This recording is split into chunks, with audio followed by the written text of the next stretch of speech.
नमस्कार। पॉलिटिक्स में आप सबों का स्वागत है। अरे भाई साहब, भरत इनकाउंटर को लेकर मांझी जी को पेट में दर्द काहे हो रहा है भाई? हमको समझ में नहीं आ रहा है ये बात। ये 3 में है कि 13 में है? न ये गया का मामला है, इनके पार्लियामेंट्री कॉन्स्टिट्यूंसी का मामला भी नहीं है, और ना ही यह कोई मांझी जाति के अत्याचार से जुड़ा हुआ मामला है या फिर दलित के अत्याचार से जुड़ा हुआ मामला है, ऐसा भी नहीं है।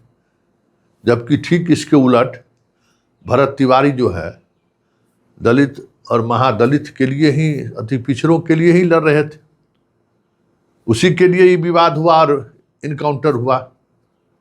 तो फिर इनको पेट में इतना दर्द काहे हो रहा है? आज भास्कर के फ्रंट पेज पर चिराग ने क्या बयान दिया, देख रहे हैं ना? चिराग का बयान क्या है कि भाई जो डीएसपी पर गंभीर आरोप है, जिस डीएसपी के खिलाफ एफआईआर दर्ज हुआ है, उस डीएसपी को आप मलाइदार पोस्टिंग कर रहे हैं। ये कहां तक सही है? सम्राट से उन्होंने सवाल किया है तो कर दिए, जवाब दे दिए मांझी जी तुरंत खट से जवाब दे दिए। क्या जवाब दिए कि अभी न्यायिक जांच आया है, रिपोर्ट आया है। तो बात तो सही है, अभी तक तो कुछ नहीं आया है। क्या मांझी जी, किसी दलित का अगर इस तरीके से इनकाउंटर किया जाता तो आप ये सवाल करते क्या? जरा बताइए तो। अभी तक तो आप एकदम धोती कुर्ता पहन के बैठे रहते धरना पर। करते ये ब्राह्मण है इसीलिए कर रहे हैं क्या? तो आपके कंस्टिट्यूंसी में ब्राह्मण का वोट तो नहीं है। सोचते हैं कि ब्राह्मण विरोध करने से कोई बात नहीं है, भूमियार रहता तो दिक्कत रहता। भूमियार के खिलाफ बोलते हैं कुछ, जुबान खुलता है आपका? बताइए तो क्या मतलब है? तो जरा इस पॉलिटिक्स को समझिए। जीतन राम मांझी के पेट में दर्द क्यों हो रहा है भरत तिवारी को लेकर? क्या सबसे पहले यही बयान देने वाले थे? याद करिए, सबसे पहले इन्होंने ही बयान दिया था कि इनकाउंटर सही है, पुलिस ने सही किया, उसको मारा। पहला ट्वीट याद है ना? इसी का किया हुआ था।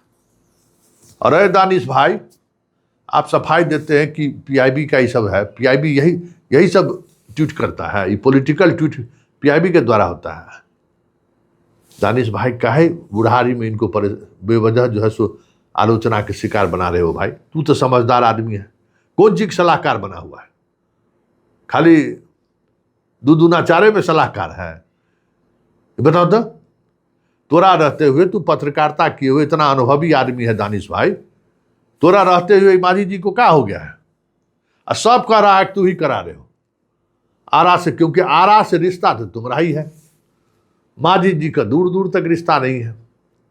और आरा के पॉलिटिक्स में थोड़ा इंटरेस्ट रहता है। तो इस तरीके का मांझी से बयान दिलवा के तू आरा प्रशासन का गुड बुक पाना चाहता है क्या? ये बताओ। यही हो सकता है ना? भरत तिवारी के खिलाफ लगातार बयानबाजी जिस तरीके से मांझी जी का आ रहा है, उससे किसको फायदा हो सकता है? दानिश रिजवान का, और किसी को तो फायदा नहीं हो सकता है। न मांझी जी आरा चुनाव लड़ने जाने वाले हैं, न ही आरा कंस्टिट्यूंसी से उनको कोई वास्ता है। कभी किसी जीवन में वो कंस्टिट्यूंसी बीजेपी जो है हमको देने वाली नहीं है, नहीं मिलेगा ना। ये पॉलिटिक्स दानिश करवा रहा है कि नहीं? बोल तो भाई, तू करवा रहे हो कि नहीं? तोरा मतलब है कि नहीं? और जो पत्रकार अगर लिख देता है, कुछ कर देता है, तो उसको तू समझा देता है पीआईबी। अरे भाई, पीआईबी को क्या मतलब है?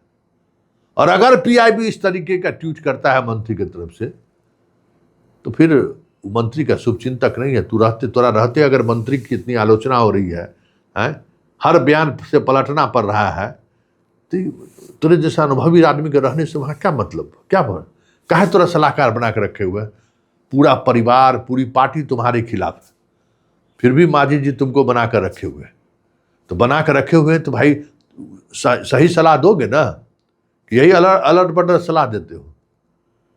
या तो नहीं तो फिर तोरा पॉलिटिक्स है, इसमें कोई दो मत नहीं है। आरा के पदाधिकारी, आरा के एसपी सब दिन वही एसपी रहेगा क्या है? और जो थानेदार का तुम इसके बयान से थोड़ा सपोर्ट मिल रहा है वही तुम्हारा स्टैंडर्ड है? इस पूरे खेल में प्रशासन की जो भूमिका है उस भूमिका पर चर्चा होती है। पुलिस तो 3 में की 13 वो भी जैसे माझी नहीं है इस केस में, वैसे पुलिस भी नहीं है। मामला तो एसडीएम के भ्रष्टाचार के खिलाफ था ना। पुलिस क्या करने के लिए थी? पुलिस का गुत्ता काटे हुए था क्या? जमीन जोत लिया था तिवारी? क्या किया था बताओ ना, क्या किया था और क्या कर रहा था वो? इसलिए जीतन राम मांझी जी, दानिश रिजवान अपना पॉलिटिक्स देख रहा है आरा का, हालांकि उस पॉलिटिक्स से कोई फायदा नहीं होने वाला है, लेकिन अपना पॉलिटिक्स देख रहा है।